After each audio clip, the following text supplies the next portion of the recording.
नमस्कार, मैं सुबोध कुमार। आप देख रहे हैं खबर नेशनल टाइम्स। और आज की बात करें तो आज 26 जनवरी एक गणतंत्र दिवस के रूप में मनाया जा रहा है। और शायद हमारे दर्शक भी जानते होंगे कि हमारा जो संविधान है 26 जनवरी 1950 को लागू हुआ था और इसी दिन हमारा देश एक गणराज्य के रूप में स्थापित हुआ था। तो आज हमारे साथ उपस्थित हैं प्यारेलाल जी और इनसे हम बात करेंगे। तो सबसे पहले बताइए कि आज गणतंत्र दिवस पर क्या कहेंगे सभी देशवासियों को, जो नगरवासी हैं आपके आसपास के देशवासी नगरवासियों के लिए मैं यही कहना चाहता हूँ, गणतंत्र दिवस के रूप में जो मनाया जाता है ये एक पर्व के राष्ट्रीय पर्व के रूप में, तो इसको जोर शोर से मनाना चाहिए, क्योंकि देश के लिए है। देश की सेनाओं में जो भर्ती हैं वे हमारी रक्षा करते हैं। मैं उनकी वजह से ही सुरक्षित हूँ। इस वजह से गणतंत्र दिवस को भली भांति इसको मनाना चाहिए, क्योंकि इस दिन संविधान पूरी तरह से लागू हुआ था। और संविधान बिना विधान के कोई काम नहीं होता। चाहे घर में कोई काम किया हो वो भी एक विधान के तरीके से होता है, चाहे सामाजिक क्रियाकलाप हो वो भी एक विधान के। भाई ये नियम, ये विधान क्या है? नियम और कानून। जो तौर तरीका नियम कानून बना दिया, चाहे समाज में हो, चाहे घर में हो, चाहे परिवार में, ये चूंकि देश के लिए है तो देश का जो विधान बना उसे संविधान कहते हैं। घर के विधान को कानून, कायदा, तरीका किसी नाम से पुकार लीजिए। इसलिए संविधान तो बहुत आवश्यक है, बहुत अच्छा है। और इस संविधान में जितनी भी चीजें हैं वे जनहित की हैं, सारी की सारी। चाहे छोटा हो, बड़ा हो, अमीर हो, गरीब हो, चाहे जैसा व्यक्ति हो, चाहे जैसा समाज हो, सबके लिए।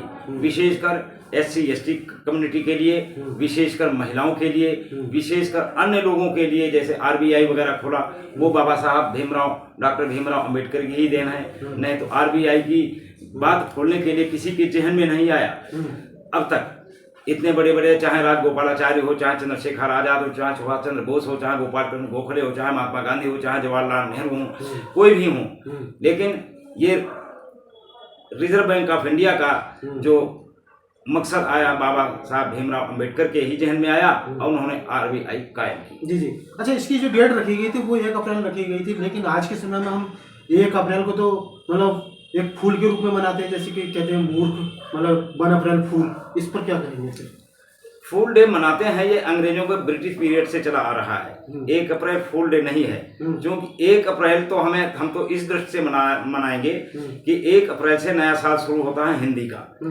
1 अप्रैल के 2-4 दिन पहले या 2-4 दिन बाद, तो उस नए साल को, जिसको हिंदी में चैत का महीना कहते हैं, चैत, बैसाख, जेठ, आषाढ़, सावन, भादो, कुंवार, कार्तिक, अगहन, पौष, माह, फागुन, ये हिंदी के महीने जो हैं तो चौथ से। और इसी वजह से इसी महीने से हमारा सरकार भी मनाती है, जिसको कहते हैं फाइनेंशियल ईयर, वित्तीय वर्ष जो है इसको फाइनेंशियल ईयर कहते हैं। ये भी चैत से ही मनाया जाता है और चैत से हमारा हिंदी का महीना है, इसलिए चैत का ये फूल डे तो मनाने लगे। उन्होंने ये कहा कि हमारी बात ये नहीं मानते हैं, इसलिए ये सब बेवकूफ हैं, मूर्ख हैं, इसलिए इनसे फूल डे कह करके मनवाओ तो जरूर मानने लगेंगे। बस ये चीज है। जी। यदि आज के समय की बात करें तो जैसे कि संविधान हमारा 26 जनवरी 1950 को लागू हो गया था, लेकिन आज के समय की बात करें, क्या संविधान पूर्ण रूप से लागू है देश के अंदर? जैसे कि आप अपने परिवेश में देखते हैं, आसपास का क्षेत्र देखते हैं, अपना शहर देखते हैं, यदि और राज्य देखते हैं, जैसे कि उत्तर प्रदेश में हम रहते हैं, तो देश की बात करूँ, राज्य की बात करूँ, क्या सभी जगह संविधान पूर्ण रूप से लागू है? आपको लगता है कि जैसे आप जिंदगी जी रहे हैं, लाइफ जी रहे हैं जिस तरह से? अच्छा सवाल किया आपने। ये संविधान पूरी तरह से लागू होने के बावजूद भी नियमतः अपनाया नहीं जाता है। चाहे वो राजनीतिक मसले बीच में आ जाते हों, चाहे वो सामाजिक भी कुछ लोग हैं, तो जिसकी वजह से पूरी तरह से लागू नहीं हो पाता है। बहुत से ऐसे क्लाज हैं जो पूरी तरह से लागू नहीं है और उससे आदमी दुखी भी होता है। तो इस वजह से पूरी तरह से संविधान लागू होते हुए भी ये तिथि घोषित करते हुए, अभी तो संविधान को कहते हैं बाबा साहब भीमराव अंबेडकर साहब ने संविधान बनाया ही नहीं, BN राव साहब ने बनाया। जबकि BN राव साहब तो चाय बना करके डॉक्टर भीमराव अंबेडकर को कई बार पिला चुके, कई बार देते थे। तो BN राव किस गिनती में थे? अब कहते हैं BN राव ने ही बनाया, बाबा साहब का कोई रोल नहीं था। अब ये बताइए, कोई रोल नहीं था तो जो रोल था इसको मानने वाले चंद्रशेखर, महात्मा गांधी और सुभाष चंद्र बोस और जितने भी उस समय के क्रांतिकारी हों, गर्म दल के नेता हों चाहे नरम दल के हों, और सभी ने इसको स्वीकारा। उस समय क्या इनके जहन में नहीं था कि BN राव ही सबसे बड़े काबिल हैं? संविधान तो 4 बार बना था, BN राव ने भी बनाया था, इसमें कोई दो राय नहीं। वही यूट्यूब पर दिखा देते हैं, उसी की गाथा गाते हैं जो अपने को सनातनी कहते हैं। सनातनी को अकल नहीं आती, या कह लीजिए अकल आती है तो पढ़ना नहीं चाहते, पढ़ना चाहते हैं तो फिर या तो वो कहना नहीं चाहते हकीकत क्या है। आप सनातनियों के बारे में ऐसा कहना पता है आपको, फिर बाद में वीडियो देखने के बाद डराएंगे धमकाएंगे? नहीं डराएंगे तो हमने क्या गलत कर दिया, क्या गलत कह दिया? सनातनियों की का हम विरोध नहीं करते, हम भी सनातनी हैं, लेकिन जो सच्चाई है सच्चाई माननी चाहिए, उसको इधर उधर करके टाल मटोल करके दूसरी बातें नहीं खपानी चाहिए। जी जी।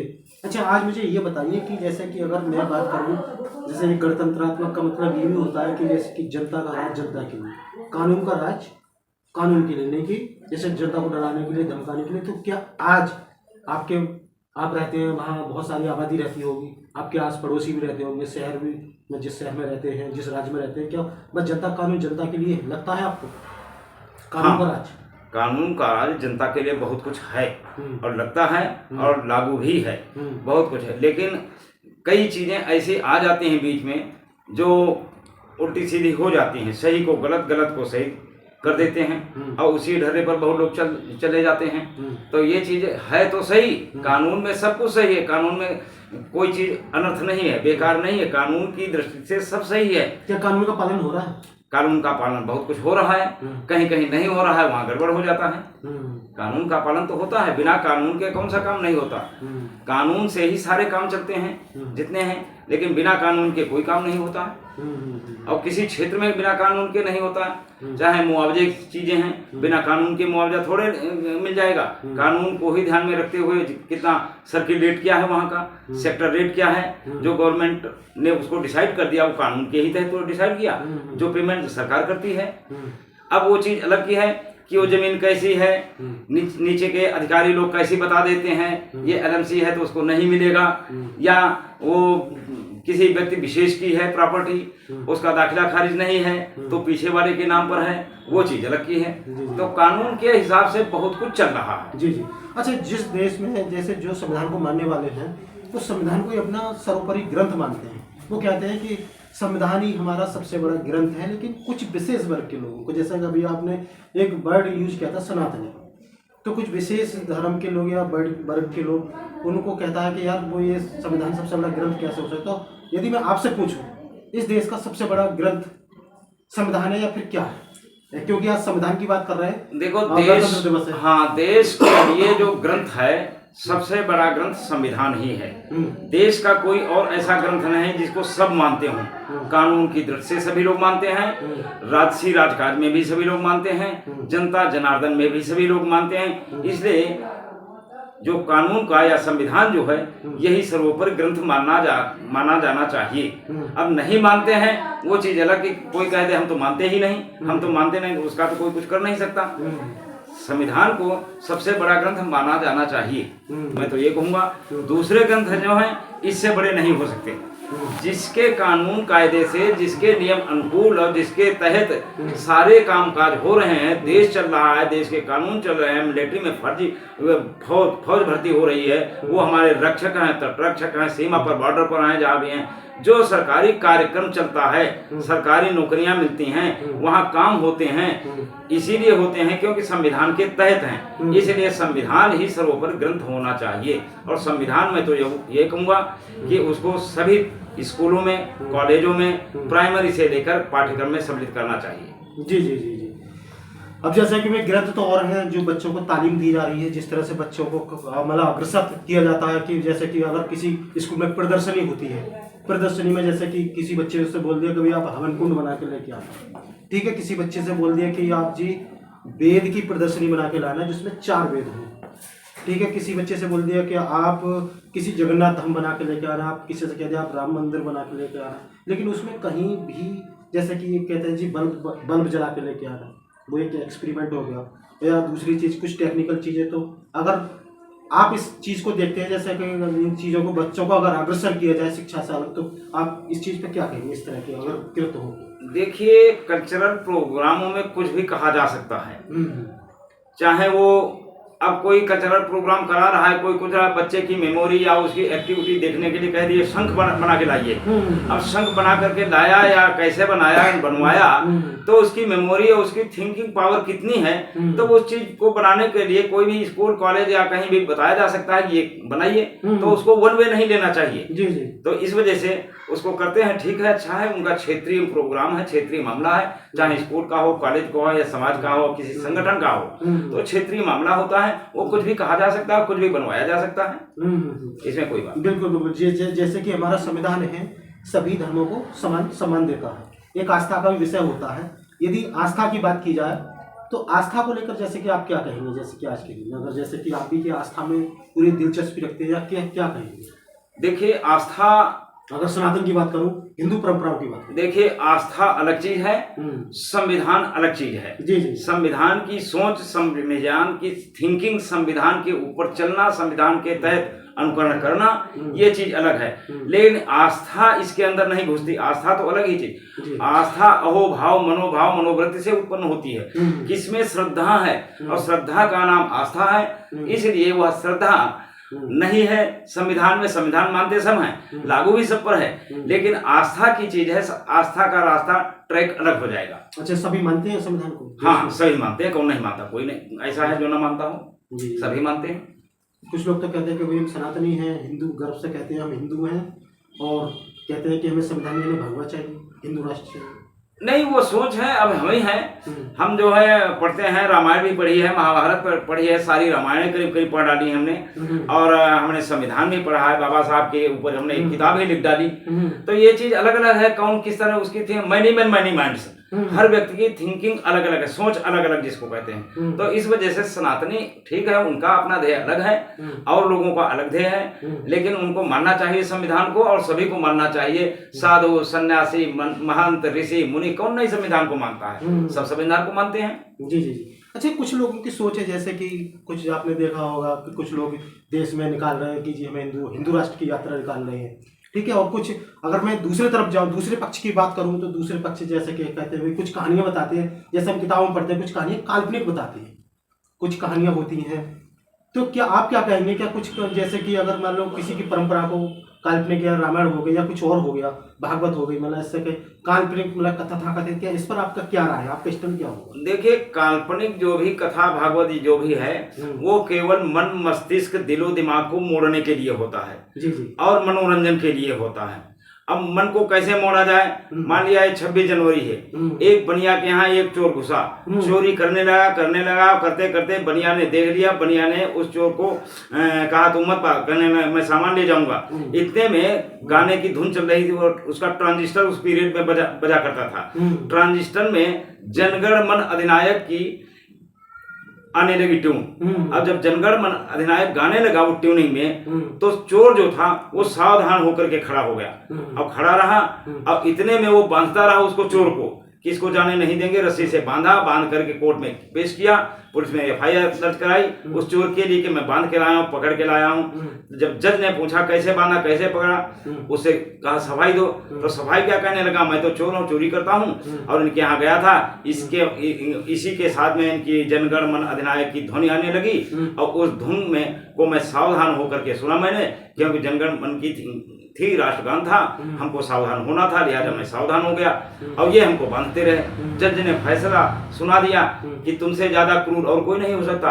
देश के लिए जनगण मन की जो आने लगा और वो सावधान हो गया, वो देश के लिए कितना समर्पित है। अब तुम उसको बांधने में लगे हुए थे, दंड तो तुम्हें देना चाहिए, दंड तुम्हें मिलना चाहिए। उस बनिए से कहा दंड तो पनिशमेंट तो तुमको मिलना चाहिए, और तुम उसको बांधने में लगे थे, वो खड़ा था राष्ट्रगान की वजह से। तो देश का सम्मान के लिए ये सब होता है। तो ये सब मन मस्तिष्क को, दिलो दिमाग को मोड़ने के लिए किए जाते हैं काम। अच्छा, कहा जाता है कि आप जैसे कि आप एक इंटरेस्ट रखते हैं, जैसे कि आपकी बहुत वो होती है, जैसे कि अगर भागवत हो गई या कथाएं हो गई, इन चीज़ों में भी आप इंटरेस्ट रखते हैं बहुत, मतलब जैसे कहते हैं या कुछ इस तरह से? नहीं, इंटरेस्ट है ऐसा नहीं है, मैं देखो किसी का अनादर नहीं करता हूँ, मैं तो यही कहता हूँ, है हकीकत बात प्यारे, जरा गौर से सुनिए, झूठ नहीं है, माफ करना किसी और से सुनिए। ये गाथा सभी लोग बताएंगे। और जहाँ संविधान और बाबा साहब डॉक्टर भीमराव अम्बेडकर की की बात है। उनके ऊपर भी हमने किताब लिख डाली है इतनी बड़ी, जिसको राष्ट्रपति ने मंगाया उस पर भी। और ये जो है इनको तो मैंने अपने परिवार का सदस्य माना। मतलब हर क्षेत्र में आप ज्ञान रखते हैं? नहीं, ज्ञान तो नहीं रखते हैं, कच्चा ज्ञान है, आधा अधूरा खराब होता है ज्ञान। लेकिन ये जरूर कहूँगा, ये हमारे रिश्तेदार हैं। कैसे? चाचा जी वह होते हैं जो भ्रात पितृ के कहलाते। चाचा कौन होता है? जो पिता का भाई।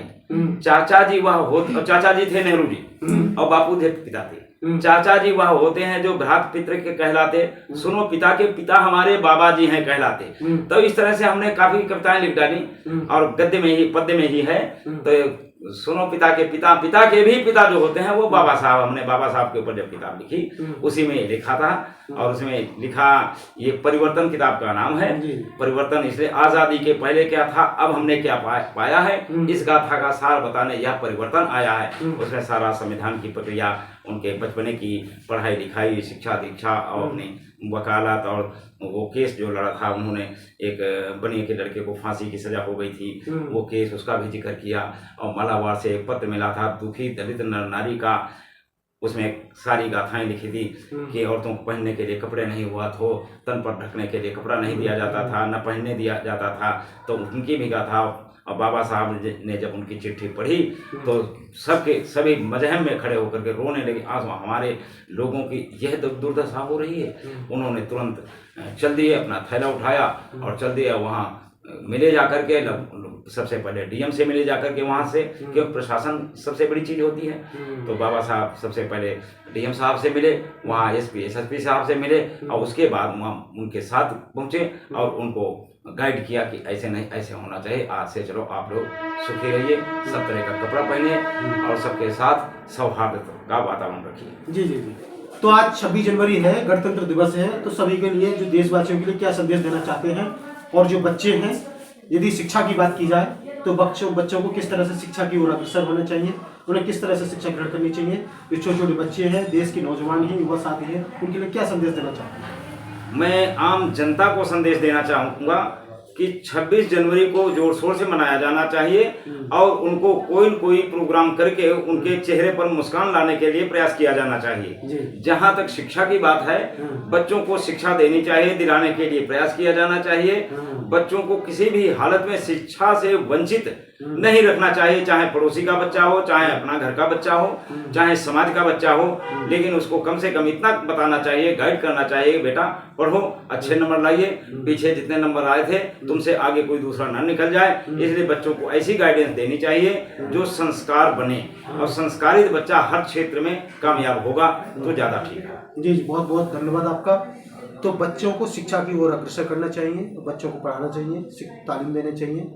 मेरी बात जो हो रही थी प्यारे लाल जी से हो रही थी। यदि आपको इस वीडियो में कोई त्रुटि या कुछ भी आप कमेंट करना चाहते हैं, वीडियो कैसा लगा, तो कमेंट कीजिए, चैनल को सब्सक्राइब कीजिए और बेल आइकन जरूर दबाएं, जिससे कि आपके पास इसी तरह की महत्वपूर्ण और रहस्यमयी जानकारी आती रहे। तो फिर आएंगे एक नई और बड़ी खबर के साथ। तब तक के लिए दे दीजिए हमें इजाज़त। धन्यवाद, नमस्कार, जय भीम, जय संविधान, जय भारत।